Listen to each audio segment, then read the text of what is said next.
it's Nurse Gwenny. Let me show you why your pulse oximeter isn't always an accurate measure of how well your patient is oxygenating.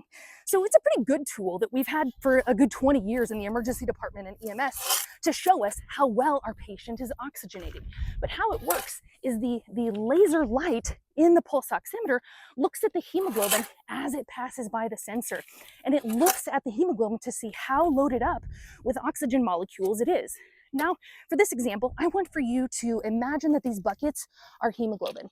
So they're floating around in the blood as the red blood cells. They circulate through the pulmonary vasculature, and in the lungs, they get loaded up with oxygen. And then the heart pumps the blood forward and takes all of these hemoglobin loaded up with oxygen down to the tissue so that it can offload the oxygen, and the cells can use it then for aerobic cellular metabolism to create energy. And so every time a hemoglobin passes by the sensor looks at that hemoglobin and says, yep, that bucket is loaded up. Yeah, 99% on this one. Good job. 98% here, 100% on this one. And it's looking at the individual buckets for fullness. It's looking at the hemoglobin to see how full of oxygen molecules it is.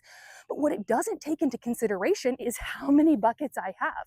Let's say my patient has a GI bleed and they've been bleeding at home for the last 2 weeks, and there goes a point of hemoglobin, and there's another point of hemoglobin, and we're losing more blood there.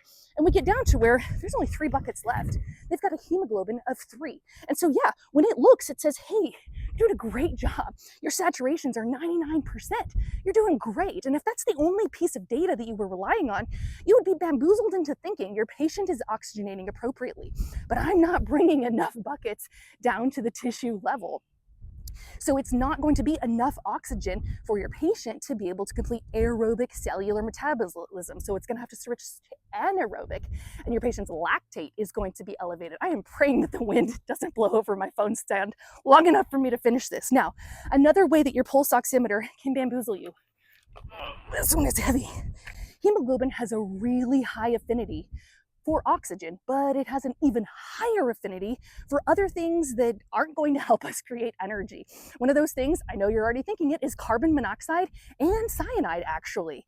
So if your pulse oximeter, if your patient has been exposed to carbon monoxide and they have carbon monoxide poisoning and they're acting hypoxic, and you put them on the pulse oximeter, it's going to look at the individual bucket. It's going to say, great job. Your bucket is 99% full.